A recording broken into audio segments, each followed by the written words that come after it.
Well, hello. Nice to see you again. Sorry about Sunday. I was going to make some gravlax and I went to the supermarket and the fishmonger counter, but it was a bit too busy for my liking, to be honest. We're still, well, the town I live in, we're going through another wave of COVID, the Indian variant. In fact, the government's advised that no one leaves the town, and unless you actually have to, no one enters the town. So I went to the fishmongers and there's just a huge number of people there. There was only one fishmonger and he looked very busy, so I thought I'm going to be in a queue for about 20 minutes here, and I just decided I'm not going to risk it. I'll just leave. So I couldn't buy the salmon, and then I had a busy weekend, so there was no video. Today though, I've been looking through my recipe books because I'm thinking of making a new beer. And at the moment I have a batch that's bottled, that's from a kit beer.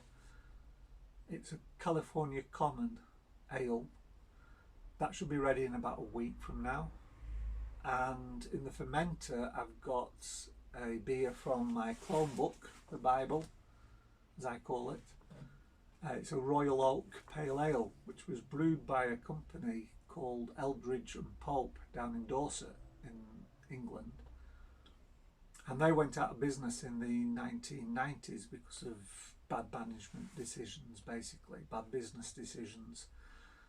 But the beer, the Royal Oak beer, was brewed from the 1890s, so it was brewed for 100 years.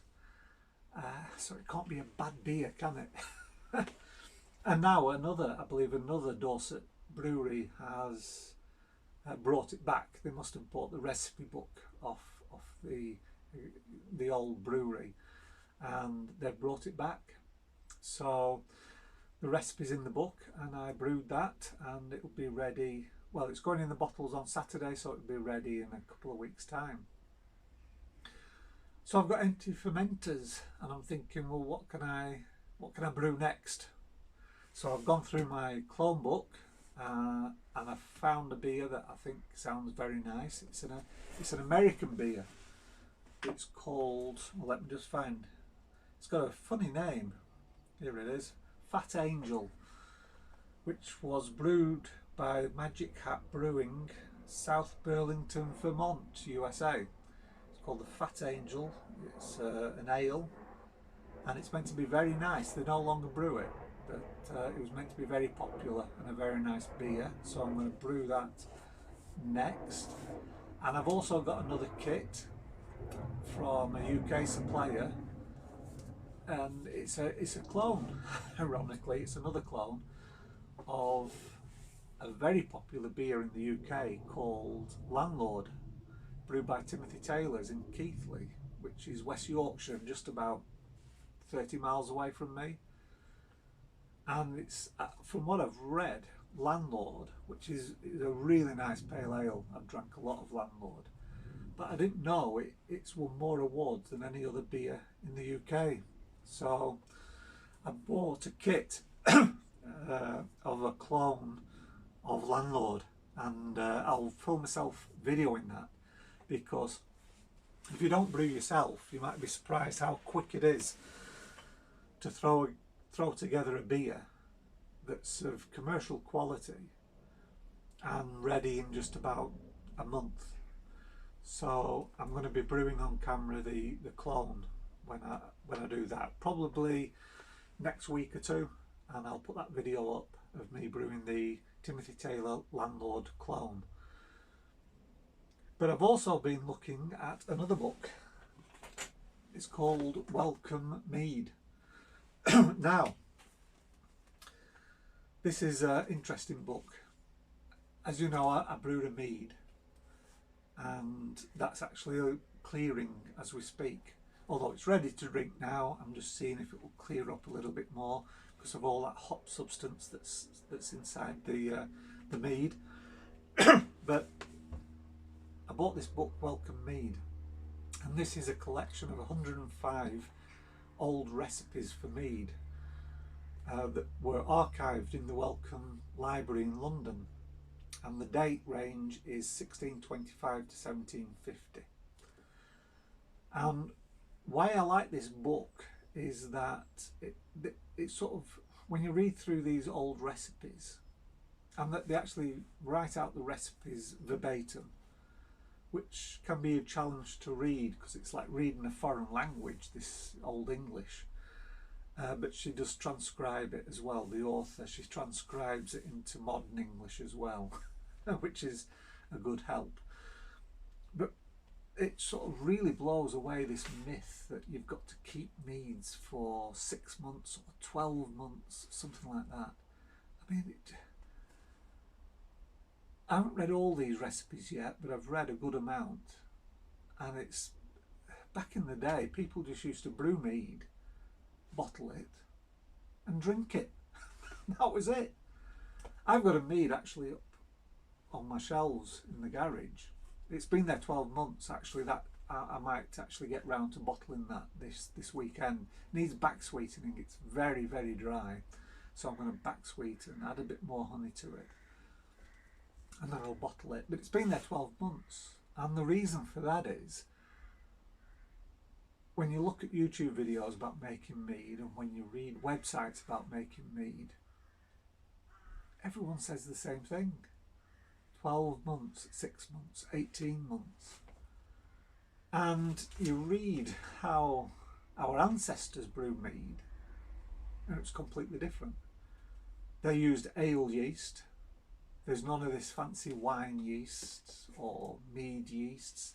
It was just either baker's yeast or ale yeast. You brewed it for a couple of weeks, even 1 week. You bottled it, may give it a week or two just to clear, and then you drink it, and that's it. So one of the reasons I haven't brewed a lot of meads is because I thought you had to leave it a year. Yet our ancestors never did. There are a few in this book where they do say leave it 6 months, leave it 12 months. They tend to be for the very high ABV meads. You're looking at 18%, 20% meads. But the vast majority are around about the 10%, 12%, and they just treat it like a beer basically. They used ale yeast, fermented 2 weeks, bottled, left it another 2 weeks, drank. And that's really motivated me to make more meads using some of these recipes. Now, because they are so old, some of the ingredients are very difficult to find, but the author is very good at finding substitutes. So, for example, there seems to be something called China root, which seems quite common, but she said that actually it's pretty much the same thing as sarsaparilla root, so you can swap China root for sarsaparilla root. Also, some of the ingredients we now know to be poisonous, but back in the day they used to drink it. And of course, she highlights that and suggests alternatives. But it's a really interesting book, and it's an insight into how people used to brew meads 400 years ago. And it's not what a lot of YouTubers and all this are talking about. It just seemed to be such a commonplace, normal practice that every household would make beer and would make mead, and they'd use the same yeast for both. They'd probably bake their own bread as well, and they'd just throw that yeast in, because of course they didn't really understand yeast back in the day. They didn't know actually what it did. So they'd just use any yeast that was at hand, whether it's baking yeast because they'd just baked some bread and they had some left over, or it was some ale yeast that they collected from the last batch of ale that they made. They just used to put in whatever they had. So I'm going to try some of these ancient 400-year-old recipes and make some mead. And it only takes four weeks, something like that, which is great because I think mead is a really nice summer drink, and the weather is finally starting to get warm. I think today is going to be the last of the cold snap that we've had. Today's been about 15 degrees, 14, 15. But every day after today, according to the weather forecast, it's going to get slightly warmer. And by next week, we could be hitting 20 degrees.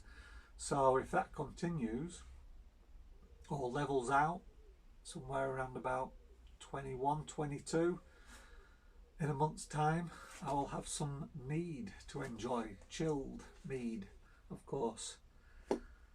So that's what I'm doing this afternoon. I'm just looking through my books, choosing my next beers, enjoying a glass of beer as well, and of course having a vape and just to relax before I go and pick the lad up from school. So I'll keep you updated on how the beer's progressing. On Sunday there definitely will be a video because of course my Brisola is ready to move on to the next stage. It's cured, it's had 2 weeks now, so it's ready for the next stage of its drying. So I'll be making a video showing you how I take it from the curing stage to the drying stage. So there will be a video this Sunday. But until then, I wish you all very well, and I'll see you in the next video.